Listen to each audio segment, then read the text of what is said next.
नमस्कार विद्यार्थी मित्रांनो, माझे YouTube चॅनल वाटा गणिताच्यामध्ये आपणा सर्वांचे हार्दिक स्वागत। या व्हिडिओमध्ये आपण संचाचे प्रकार पाहणार आहोत। तर त्यातील पहिला प्रकार आहे रिक्त संच। रिक्त या शब्दाचा अर्थ रिकामा, याचा अर्थ की ज्या संचामध्ये एकही घटक नाही अशा संचाला आपण रिक्त संच असे म्हणतो। एकही घटक नसलेला संच त्याला आपण रिक्त संच म्हणतो। रिक्त संच हा फाय या चिन्हाने किंवा पूर्णपणे रिकामा महिरपी कंस दाखवायचा अशा पद्धतीनं, तर याही पद्धतीनं रिक्त संच दाखवला जातो। तर याचे एक उदाहरण घ्यायचे आहे, तर संच ए आहे, तर यातील घटक x हा अशा घटकांचा संच आहे की x ही 1 व 2 मधील नैसर्गिक संख्या आहे।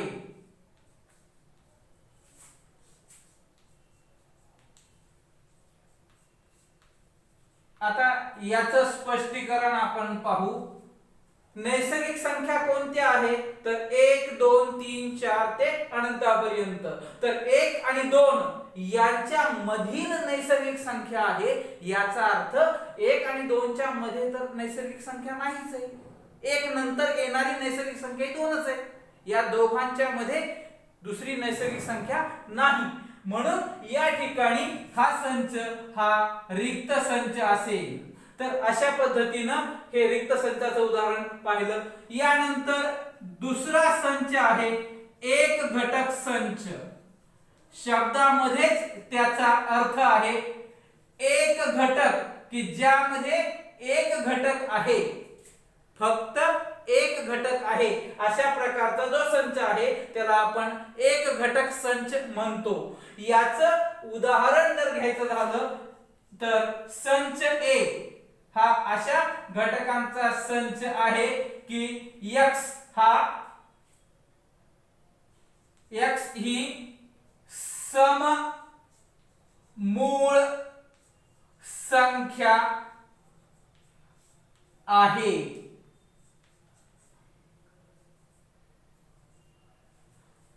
मग या ठिकाणी सममूळ संख्या, मूळ संख्या कोणत्या आहेत, तर 2 3 5 7 या प्रमाणे मूळ संख्या आहेत। पण यातल्या समसंख्या कोणत्या आहेत, तर फक्त 2। म्हणजे 2 ही एकमेव समसंख्या आहे की जी मूळ संख्या आहे। तर यात फक्त एकच घटक येतो। ज्या पद्धतीनं भारताची राजधानी दिल्ली, एकच गाव असेल की जी राजधानी म्हणून आपण मानतो, तर त्या पद्धतीनं ज्याही संचामध्ये एकच घटक येतो त्याला आपण एक घटक संच म्हणतो। यानंतर तिसरा संच आहे शांत संच। शांत संच म्हणजे असा संच की ज्या संचामधील घटक मोजता येतात, ज्या संचातील घटक मोजता येऊ शकतात, अशा संचाला आपण शांत संच म्हणतो। मग याचं उदाहरण जर घ्यायचं झालं तर संच ए असा घेतला, 1 2 3 ते 1000 हा शांत संच आहे। का? कारण या संचामध्ये जे काही घटक आहेत 1 2 3 4 5 ते 1000 पर्यंत हे मोजता येऊ शकतात। कितीही पर्यंत असू द्या, 1000 च्या ऐवजी 10000 पर्यंत जरी असलं तरी मोजता येऊ शकतं। याची मर्यादा माहित असते, म्हणून याला आपण शांत संच म्हणतो। आणि चौथा प्रकार आहे अनंत संच।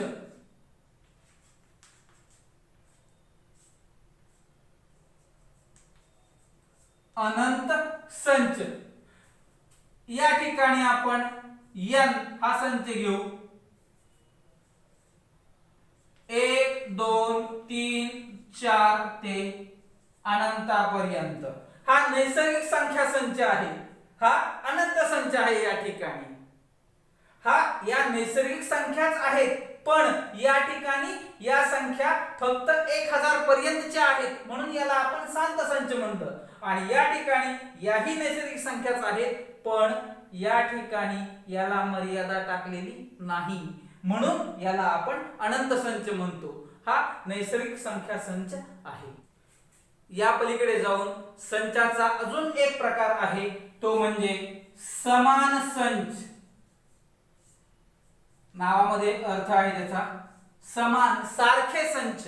सारखे संच याचा अर्थ काय? संचामध्ये जे काही घटक आहेत ते दोन्ही संचांमधले घटक हे सारखे आहेत।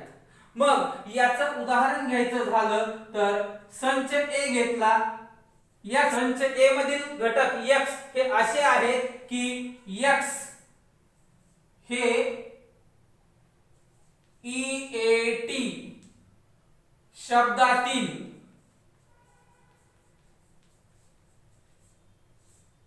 अक्षर आहे, आणि दुसरा संच घेतला B, यातील घटक y हे असे आहेत की y हे t या शब्दातील अक्षर आहे। मग या ठिकाणी पहिला संच ए पाहिला तर ईट या शब्दातील अक्षर हे आपण यादी पद्धतीने लिहिणार आहोत। तर ईट पहिल्यांदा ई, पुन्हा ए आणि पुन्हा टी। एकही अक्षर या ठिकाणी पुन्हा पुन्हा आलेलं नाही, म्हणून या ठिकाणी तिन्ही अक्षरांचा वापर या ठिकाणी या संचामध्ये करायचा। हा झाला पहिला संच। आता दुसरा संच बी, याला यादी पद्धतीने लिहायचं आहे। तर टी ई ए हा झाला दुसरा। मग ए मधील संच ए मधील हे तिन्ही अक्षर ई इकडे आहे, ए आहे, टी आहे। आता बी मधील ए मध्ये पाहू, बी मधला हा टी तोही इकडे आहे, ई तोही आहे आणि ए तोही आहे। याचा अर्थ संच ए मधील सगळे घटक बी मध्ये आहेत आणि संच बी मधील सगळे घटक ए मध्ये आहेत।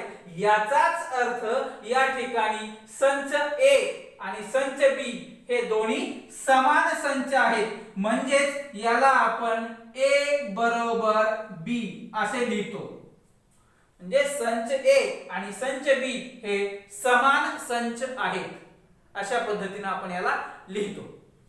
या ठिकाणी आपण स्वाध्याय क्रमांक 1.2 सुरू करणार आहोत। त्यामधील प्रश्न पहिला, या उदाहरणामध्ये या प्रश्नामध्ये आपल्याला हे जे 3 संच दिलेले आहेत यातील समान संच कोणते हे सकारण ठरवायचं आहे। तर त्यामधील पहिला संच आहे संच ए मधील घटक x हे अशा घटकांचा समूह आहे की 3x - 1 बरोबर 2।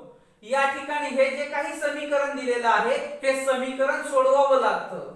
मग या ठिकाणी 3x - 1 बरोबर 2, तर 3x बरोबर 2 अधिक 1, हे -1 इकडे घेतलं की अधिक 1 होईल, तर 3x बरोबर 3।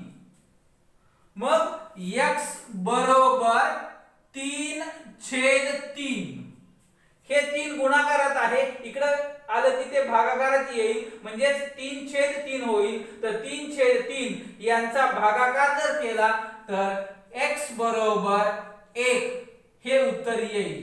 मग या ठिकाणी या संचातील घटक हा एकमेव घटक असेल तो आहे 1। हे झालं समीकरण 1 किंवा पायरी क्रमांक 1.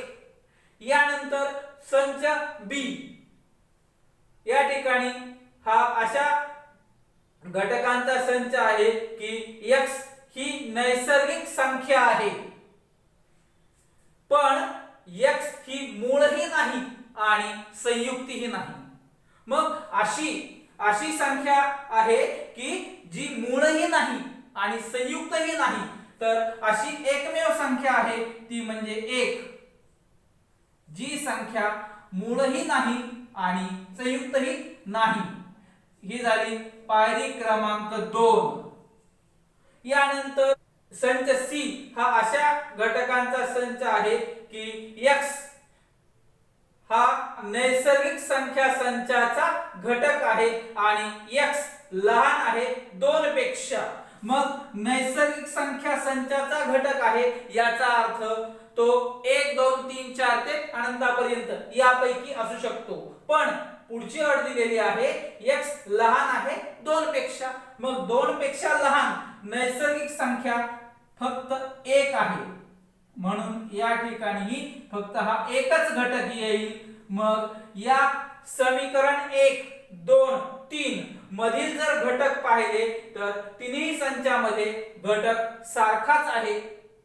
याचाच अर्थ या ठिकाणी हे तिन्ही संच हे सारखे आहेत. म्हणून या ठिकाणी लिहू शकतो आपण 1 2 व 3 वरून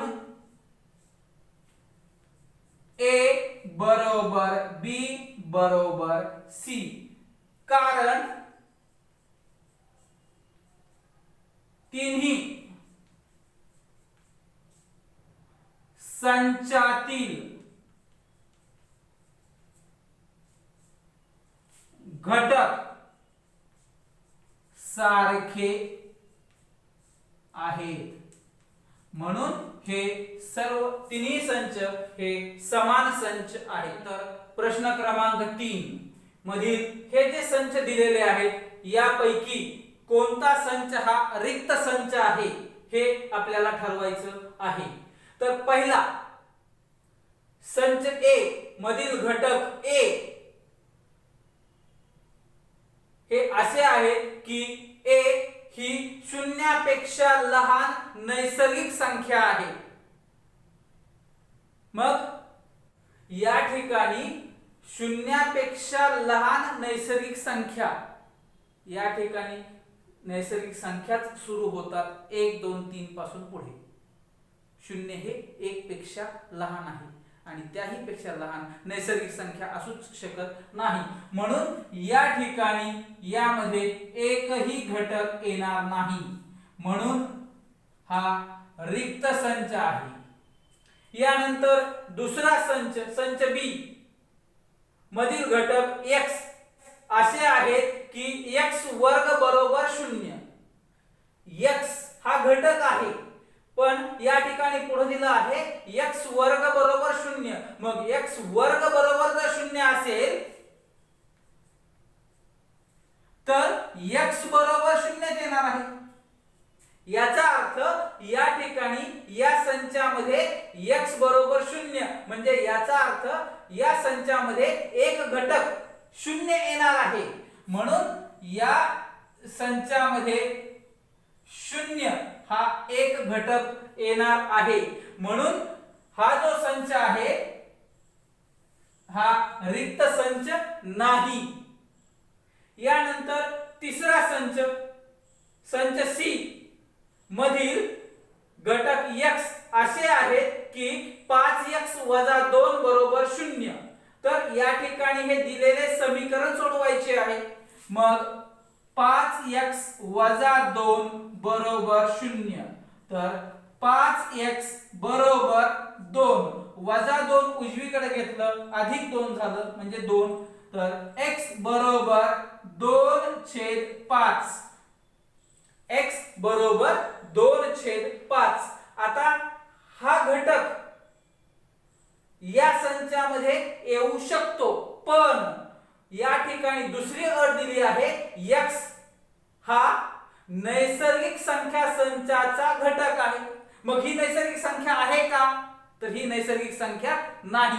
म्हणून हा जो ही जी संख्या आहे ही या संचाचा घटक होऊ शकत नाही. म्हणून या ठिकाणी C बरोबर रिक्त संच हा झाला समीकरण 3.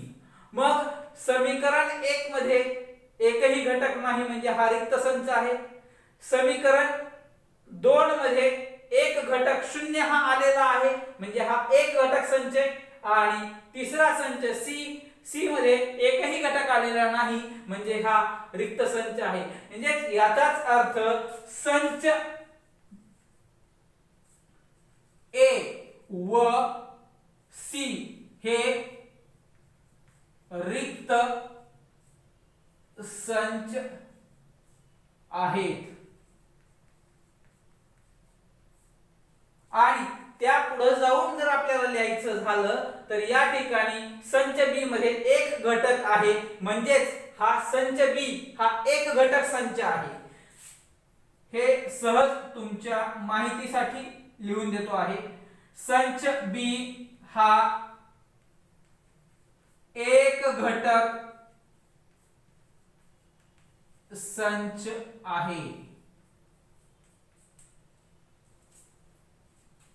यानंतर प्रश्न क्रमांक 4 यामध्ये दिलेली जी उदाहरणं आहेत जे संच आहेत त्यातील शांत संच कोणते आणि अनंत संच कोणते हे आपल्याला ठरवायचं आहे.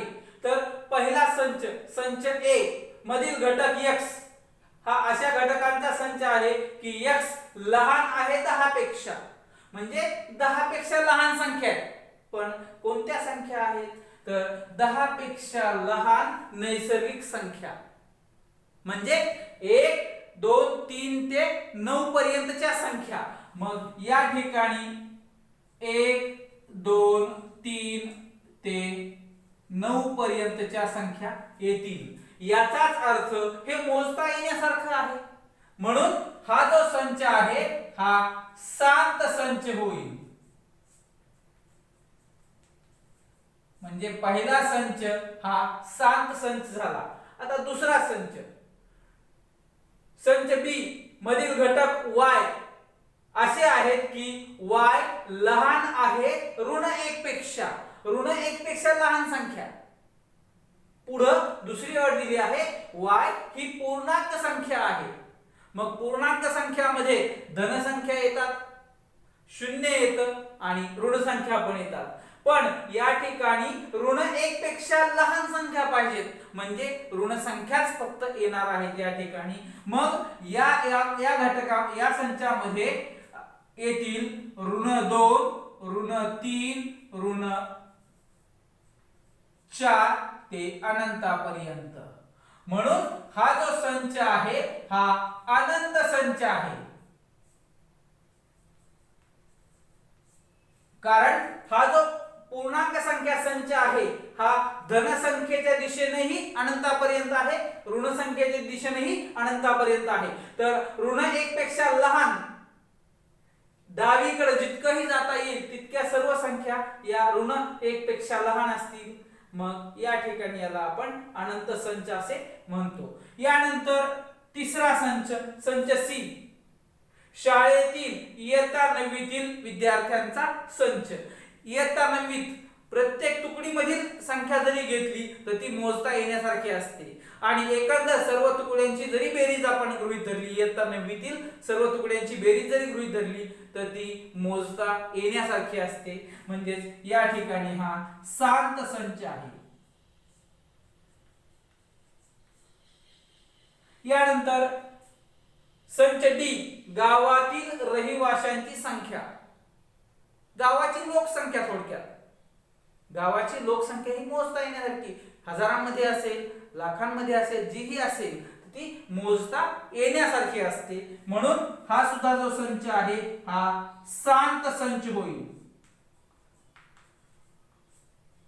यानंतर संच ई प्रयोगशाळेतील उपकरणांचा संच.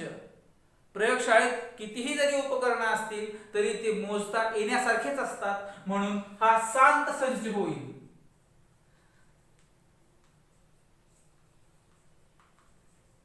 यानंतर पुढचा संच आहे W, पूर्ण संख्या संच. पूर्ण संख्या संच हा 0 1 2 3 ते अनंतापर्यंत असा संच आहे. म्हणून हा जो आहे हा अनंत संच होईल.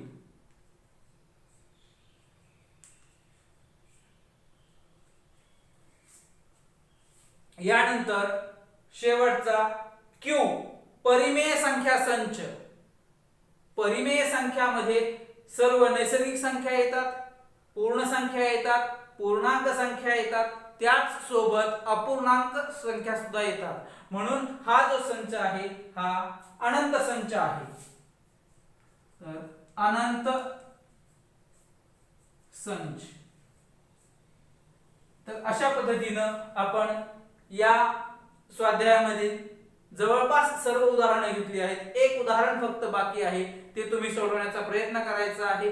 त्यामध्ये जर काही शंका आली तुम्ही मला फोन करून विचारू शकता किंवा माझ्या व्हॉट्सअप नंबरवर तुम्ही तो प्रश्न टाकून त्या शंकेचं समाधान करून घेऊ शकता.